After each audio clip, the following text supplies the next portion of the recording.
Shin Tae-yong berkata performa timnas Indonesia tidak kalah dari Australia, penampilan terbaik di Piala Asia 2023. Pelatih timnas Indonesia, Shin Tae-yong, menilai bahwa performa timnya tidak kalah dari timnas Australia di babak 16 besar Piala Asia 2023 Qatar. Timnas Indonesia memang dibantai Australia 4 gol tanpa balas di Jassim bin Hamad Stadium, Al Rayyan, pada Minggu, 28 Januari 2024, malam waktu Indonesia Barat. 4 gol Australia ke gawang timnas Indonesia dicetak oleh gol bunuh diri Elkan Bagot pada menit ke-12, Martin Boyle pada menit ke-45, Craig Godwin pada menit ke-89, dan Harry Soutar pada menit ke-91. Di babak pertama, timnas Indonesia menunjukkan permainan yang mengesankan. Tim berjulukan skuad Garuda itu mampu melepaskan 5 tembakan, dengan 1 di antaranya mengarah ke gawang Australia. Secara keseluruhan statistik, timnas Indonesia juga tidak tertinggal jauh dari Australia.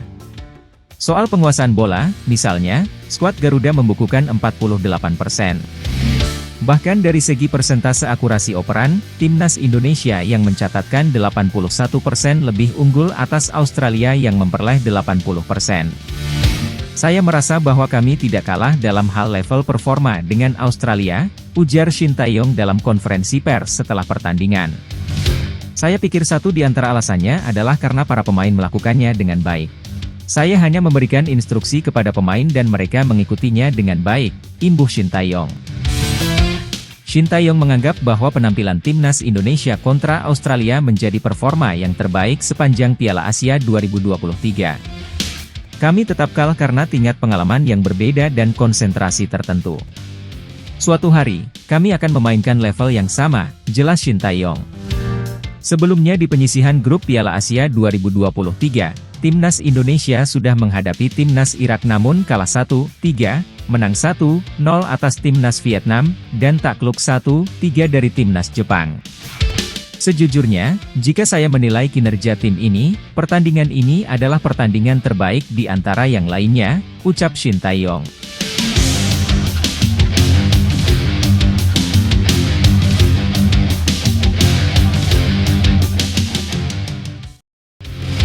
Piala Asia 2023, Kapten Vietnam ingin balas dendam ke timnas Indonesia di kualifikasi Piala Dunia 2026. Kapten Vietnam Du Hang Dung ingin membalas dendam ke timnas Indonesia di putaran kedua kualifikasi Piala Dunia 2026 zona Asia. Vietnam telah tersingkir dari Piala Asia 2023 setelah kalah dari timnas Indonesia dengan skor 0-1 pada laga grup D di Abdullah bin Khalifa Stadium, Doha, 19 Januari 2024. Satu gol yang membuat Vietnam kalah adalah gol dari Asnawi Mangkualam lewat sepakan penalti. Du Hang Dung memberikan semangat kepada tim setelah hasil yang tidak sesuai harapan di Piala Asia 2023. Tim Vietnam belum mendapatkan hasil yang diinginkan dalam 3 pertandingan terakhir. Kami menghadiri turnamen dengan kekuatan banyak pemain yang berpartisipasi dalam turnamen untuk pertama kali, kata Du Hang Dung. Tapi bagi saya, baik pemain yang bermain atau tidak, kami sudah berusaha semaksimal mungkin di setiap sesi latihan, dari hari pertama hingga hari terakhir. Usaha dan dedikasi kalian patut diapresiasi. Kalian juga patut bangga telah berkontribusi yang terbaik ke tanah air. Meski kalah, kami semua berusaha semaksimal mungkin hingga menit terakhir. Tidak semua tim nasional bisa melakukan itu, meski kami bermain tanpa pemain. Itu adalah sesuatu yang sangat saya banggakan, ujarnya. Lebih lanjut, Du Hang Dung meminta pemain yang masih muda tidak menganggap diri mereka pemain muda pada latihan Maret mendatang. Apun meminta untuk memberikan performa terbaik. Saya adalah pemain yang lebih tua. Mungkin ini Piala Asia terakhir yang saya ikuti, kata pemain 30 tahun itu. Saya sangat senang bisa bersama Anda. Mungkin di turnamen ini, banyak pemain yang hanya dianggap sebagai talenta muda. Tapi saya ingin dari pemusatan latihan berikutnya, kalian tidak akan ada lagi yang menyebut kalian pemain muda. Karena kalian sudah merasakan kualifikasi Piala Dunia 2026 dan Piala Asia 2023. Di dalam tim, usia tidak ada batasnya. Tidak ada turnamen tim nasional yang ada batasan usia. Jangan, saya tidak berpikir Anda adalah pemain muda. Saya berharap pada sesi latihan bulan Maret mendatang, ketika pelatih memanggil, tidak ada yang dianggap sebagai pemain muda. Kami hanya memiliki pemain dalam performa terbaik, memberikan yang terbaik untuk tim tuan rumah. Tidak ada lagi yang namanya pemain muda atau tua di sini ketika kita semua adalah satu tim, ujarnya. Sementara itu, pemain Hanoi FC itu tak sabar dengan datangnya bulan Maret, di mana pada bulan tersebut putaran kedua kualifikasi Piala Dunia 2026 zona Asia kembali berlanjut. Vietnam akan bertandang ke markas Timnas Indonesia pada 21 Maret 2024. Setelah itu Vietnam menjamu Timnas Indonesia pada 26 Maret 2024. Ia pun ingin membalas kekalahan. Sekaranglah waktunya bagi kita untuk menantikan bulan Maret mendatang, kata Du Hang Dung, dilansir dari Bongda Plus.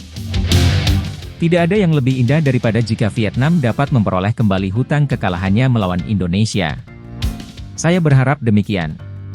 Kegagalan baru-baru ini adalah sesuatu yang saya tidak ingin. Mari kita jabarkan dan ingat mengapa kita kalah.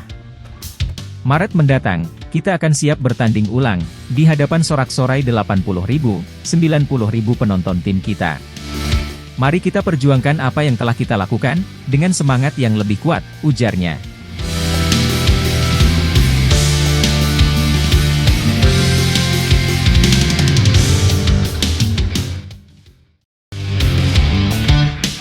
Sukses capai target, kontrak Shin Tae-yong di Timnas Indonesia bakal diperpanjang hingga 2027. Shin Tae-yong sukses mencapai target membawa Timnas Indonesia lolos ke babak 16 besar Piala Asia 2023. Situasi ini membuat peluang sang pelatih mendapat perpanjangan kontrak dari PSSI makin terbuka. Indonesia jadi negara terakhir yang lolos ke babak 16 besar Piala Asia 2023. Skuad Garuda lolos setelah menjadi 1/4 tim peringkat 3 terbaik. Indonesia meraih 3 poin dari 3 laga fase grup. Kelolosan Indonesia tidak lepas dari bantuan dari Kirgistan. Kesuksesan Kirgistan menahan imbang Oman pada matchday ketiga grup F jadi kunci.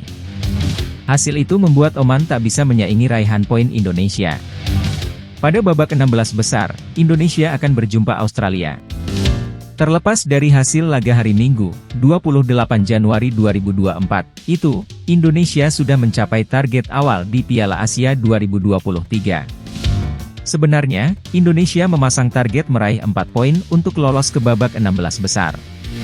Secara poin, target itu gagal dicapai. Namun, Jordi Amat dan kolega tetap sukses melaju ke babak 16 besar dan mencapai target.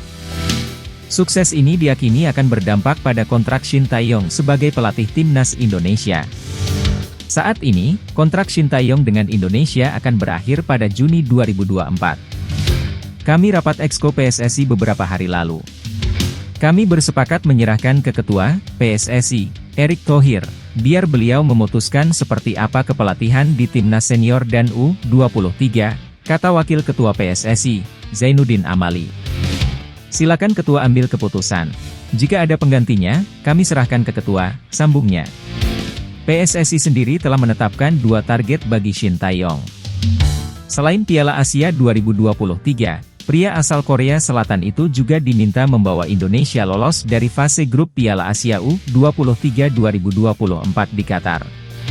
Lebih tepatnya, targetnya lolos perempat final. Ketua PSSI, Erick Thohir, menyebut bahwa Shin Tae-yong hanya mencapai 1 dari 2 target itu untuk mendapatkan kontrak baru sebagai pelatih Timnas Indonesia. Kalau salah satunya nanti mencapai target, misalnya tim U23 kita lolos hingga perempat final, bukan tidak mungkin ia dapat perpanjangan kontrak sampai 2027. Namun, sebagai Ketua Umum PSSI, saya harus profesional, kata Erick Thohir, beberapa waktu lalu.